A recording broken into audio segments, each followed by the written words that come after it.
you could go and use it, either through Terralook or getting the registration, and you could go to the full Globus site if you wanted the Landsat data free. Easy to get, plus MODIS and other data. If you want, I sometimes download the latest Landsat 5 data, which I guess is still operating. No, it stopped. It has actually It stopped. finally stopped and it's been declared dead. Dead. Yeah, unfortunately. Well, it operated for 23 years. Okay. Yeah, but it's dead. That ends the question then. Just an aside as far as what is operating for Landsat. Landsat 5 was operating in not 100% healthy mode, but was acquiring data 20-some years after launch. Landsat 7 had some problems about 6 or 7 years ago, and some of the data, every seed, some of the data are contaminated. The central part of the data are good, and then the two edges of the data have gaps in it because of a failure of a mechanism in the mirror or something. But it's still acquiring data. The next Landsat, Landsat 8, is called the Landsat Data Continuity Mission. And once it's launched, they change the name to Landsat 8. Will go up scheduled the end of February of next year, so in about 6 months, 5 or 6 months. And it has even better capabilities than the Landsat 9. The exact same data are available, plus some extra bands if people want them. There's a short blue band for water penetration. There's a couple extra bands for better vegetation discrimination. And there's a band, I think, for cirrus clouds, to be able to detect the presence of cirrus clouds. Plus a thermal channel. So that data should be available starting maybe 3 months after launch. And hopefully it will work, and then we'll be providing good data instead of slightly contaminated data.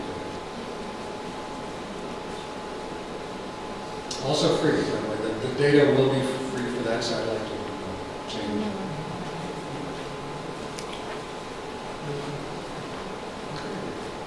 Any other Globus questions? This is, I've used a lot of different tools, and even the one that NASA has devised to deliver all the Earth science data, MODIS and ASCA, and hundreds of other data sets. And this is the tool I fall back on that was developed by another agency, because it is really so intuitive. It's an image-based tool, which is what I want to see. Where is my image located? How are the clouds? And can I click through the archive quickly? And how difficult is it for me to get from the scene I want to submit my order? And this really has a very minimum number of clicks. For some of the ASCA data, if you're in the full Globus system, there are a few options where you can change the parameters of the data processing if you're interested. But, I don't know, 5 or 6 clicks, you can go from looking at an image to having them sending it to you. So they've done quite a good job. I haven't seen any real good improvements on this. It's simple, it doesn't do everything for everybody, but it does this thing well.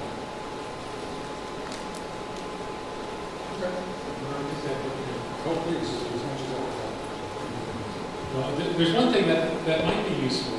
Mike showed you how to put on overlays like protected area boundaries by going to map layers, and then you can turn those on. But you can also, if you have your own overlay, your own shapefile, you can go to read shapefile. And it allows you to read in your own shapefile, and it will display it and then zoom into that area. So if someone sends you a shapefile of some area that they're interested in, they say, hey, could you order some data for me? You can upload that shapefile and then very easily find the data that's associated with the area outlined by the shapefile. So that's really handy.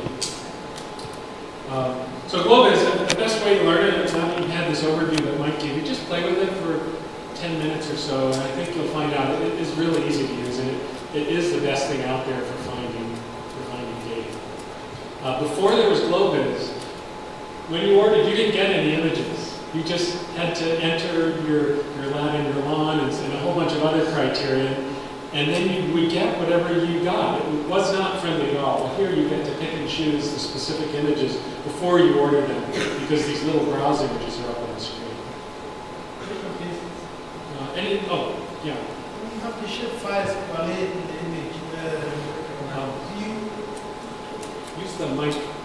Sorry, it's hard to hear up here. Now I know why people want to use the Okay. mic. When you have the shape files in Berlin, can you, or when you want to check out what you have, can you also check out the shape files, or the shape files are just there to display it, or? Yeah, that's a good question. I think you're asking, we can get images from Glovis. Can we also get shape files? Yes. And the answer is no. Shape files you can find in various other places. And there are some actually on in the directory, that the folder that you downloaded there. But you can search on shape files and get them. If you want the latest protected area shape files, which might be useful here, there's something called Protected Planet, which is operated by UNEP WCMC.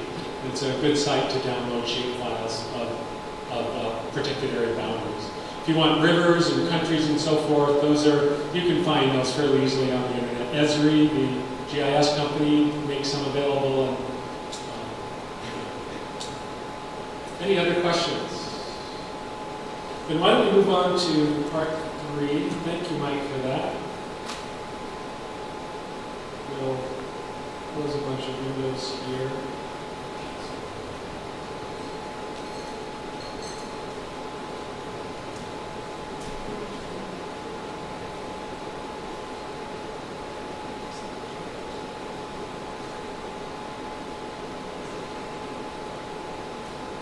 And we'll do part 3. So this is either going to be more fun or less fun, depending on whether you want to work a little or not.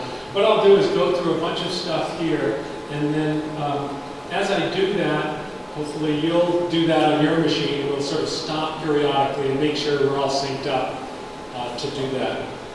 So in this case, we'll work with images and overlays, and I'll show you what kinds of things that you can do and how to do it. There are going to be things in here that maybe you don't need to do, in which case, the work you have is just that much simpler to perform. So I'll talk a little bit about just working with images, and also something called the Layer Manager, which allows you to work with multiple layers, multiple overlays. We'll look at 2 different methods for doing some sort of change analysis, or to facilitate you doing a visual change analysis. I'll show you how to create layers and to edit them. It's sort of fun. Something that I'll show you, but we won't actually do, is to enter points from the keyboard. This version of the software doesn't do a very sophisticated job of that, so I won't make you do that. But it is really useful if you're collecting data and you want a lat and a long and an observation at that location. This is how you can do that. And then a few other things in terms of saving the work that you've done. And finally, if you have multiple collections and you want to combine them, I'll show you how to do that. It's very simple. So in terms of opening the collection, I guess this is the slide I should have had at the end of the last one. You already know how to do this. You can use the splash screen. As an alternative, if you don't like the splash screen, there's a way, if you go up to, I think, Edit Properties, you can turn it off. And then you just, if you want to open a collection, you go to Collection, and there's an Open option on that menu item. So it's up to you how you want to open the collection. The key, as you now know, is you go into the folder that contains all the other subfolders in that, but you don't actually open the folder. You highlight it, and then you open the collection by pressing the OK button. If you go into that folder, you're working on a file-by-file basis, but a collection is a collection of files. So just highlight it and then go on. You should see something like this. In this case, this is the collection that I've made of Phu-Kadong, which is on in your folder. And what you see here is all the different layers that I included when I created this collection. So we have a world in which you always get sort of for free automatically. But you get the Landsat 75, 2000, 2005, 2010, plus an asterisk. And that's what all these things are here. These are the asterisk scenes. This, as you may recall, is the oldest Landsat scene. It's from 1975 because it's on a different grid. And then all the other Landsat scenes are in here, and you can see they don't line up exactly because satellites tend to drift over time, so they land closer but not exactly. Okay, the layer manager. The layer manager is this little frame here on the left, and it contains the different layers that are being displayed or could be displayed. You turn it, if you don't like it because you want your whole window, your whole view to be an image, you just click on this button here. I don't know my glasses, so I think that's the right button. And you can turn it on and off, it toggles it on and on. If you want to change the visibility of the layer, now we have 1, 2, 3, 4, 5, 6, 7 different layers all being displayed at once. A lot of times you just want to work with one of those layers. So in that case, you would click on this symbol here to toggle it on and off. So why don't you just go ahead and do that. Bring up, I'm using the Fukudome collection here, so go to the folder on your desktop, go to the collection subfolder, and then the Fukudome subfolder in there. Open that collection, and you'll see something like this. Is everyone, maybe everyone's already done that? Who hasn't done that yet? Who's waiting? Don't be embarrassed. So, okay, you working on it or checking your email? It's the folder, the collection subfolder, and the one that's on your desktop. And inside that is a collection called Fukudome, which I don't pronounce well. Your pronunciation is probably better than mine. Knowing Lao. She works in Lao, so she must know the language. Jake, you might also be good at some of these classes. Okay. Okay, so once you're there, turn these on and off, and you'll be able to see that these footprints will turn on and off. Very simple to do. Now, how do we know what layer is going to be on top? This is similar to your question with GloBiz. I don't know how GloBiz does it, but here, the top layer is the one that's at the top of the list. So, Aster's at the top of the list, so the Aster scenes are on top of all the other ones. If you don't want that, you can highlight a layer and then move it up or down using these little arrows here. And that allows you to change the order that the overlays are stacked in. Yeah, question? Oh, he needs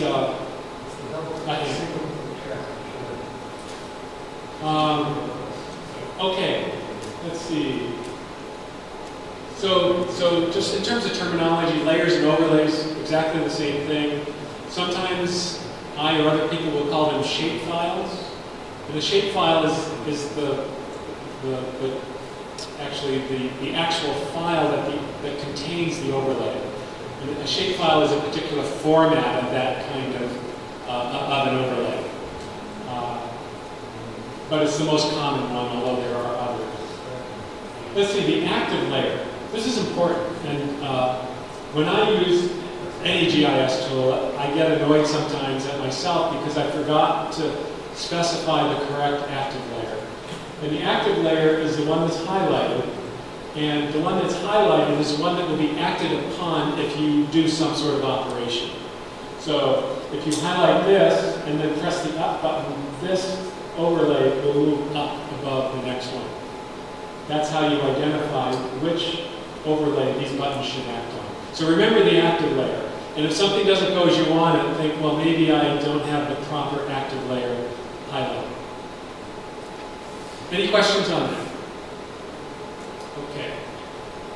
So let's see. I think this is where you get to play a little bit, or maybe I get to play, but you're going to do this as we go along.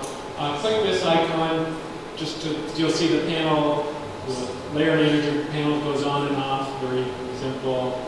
I already mentioned you can turn off the individual overlays by clicking these icons, and then these are controls to change the order of the layers. You can delete a layer, or I should say remove it. I forget what that is. Would someone click that icon and tell me what it does? This one right here. What's that do? It's what? Removes all layers. Oh, then what's... Okay. And then this is for a new layer. So those are the things you can do with the layer manager. The layer manager is your friend. Very easy to do. Now let's do something. Let's add a protected area boundary to this, these footprints of Coo Cardone. So to do that, you want to open a shapefile. So you go to File, Open, and then you want to open a shapefile. So you go File, Open, Shapefile. So click on that, and when you do that, you should see this screen here. And it should look actually exactly like that. Did everyone get that screen? So File, Open, Shapefile, and then this comes up, and on this screen you identify the actual shapefile that you want to open. And this one here, which is, I think it's self-explanatory. I think it says, and I can't really read it, PA boundary for Coo Cardone or something like that. And then click Open, and you should end up with something that looks like this. Does that work for everyone? Who has that working? Oh dear.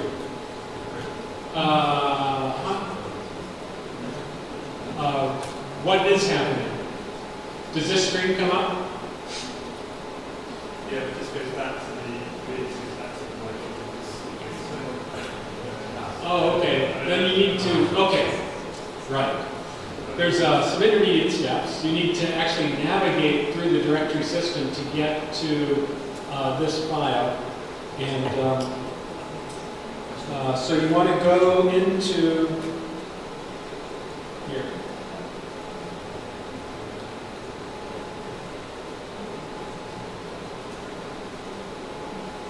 Sorry, I took a shortcut and you're being punished for it. I apologize for that. You want to go into the folder that's on your desktop, then go to Overlays, Samples, and in there's one called, at the top, Coo Cardone Miscellaneous. So in there, you'll find, in this case, you'll see a bunch of files, but you want, when you do it, only the SHP file will be visible, because that's the one you highlight to turn on these overlays. So is that helpful? That's working now? Everyone can do it? Sorry about that. We're good?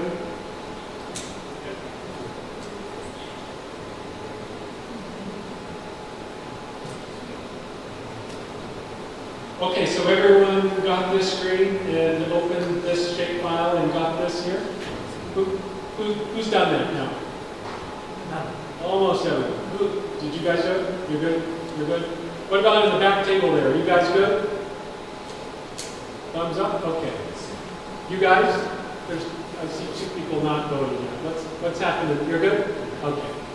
Sorry to pester you, but I want everyone to get this because it is pretty simple if I explain it clearly. So now we're going to open an image. And hopefully I won't leave out the critical instruction here. So the first thing I'd like you to do is to turn off the visibility of all the layers except for Landsat 2010. So click on the little icon in the layer manager to turn off the visibility of all the layers except for 2010. The reason we're going to do that is it just makes things a little bit simpler for now.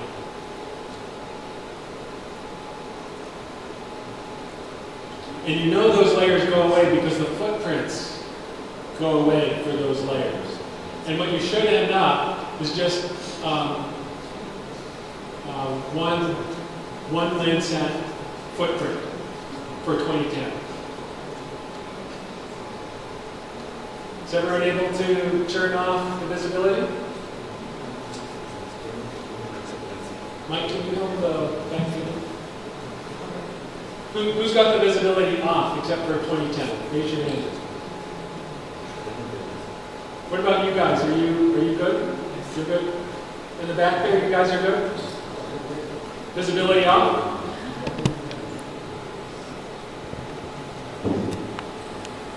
Because once you do that, make sure the pointer icon is selected, and it is by default unless you accidentally hit a key. Then click on the footprint. And voila, you should see an image of the Ukkaram area. And it'll look exactly like this. It opens in a new window, which is also called a view. So everyone, who has this image up now? You guys are good? Good. You're up. What about you guys in the back? How are you doing? You're okay? You got this? Okay. So now that we have an image up, we're going to play with this image by doing a variety of things. The first thing we're going to do is going to add the protected area boundary that we just added on the earlier one. So do that again. And the way to do that is you say File, Open Shapefile. Remember that? File, Open Shapefile. Up will come a screen where you can navigate to the directory. And that directory is, what is it, Shapefiles Miscellaneous? And then Ukkaram, something like that. Can you do it? Oh, you got it, okay. Everyone have this up on the image?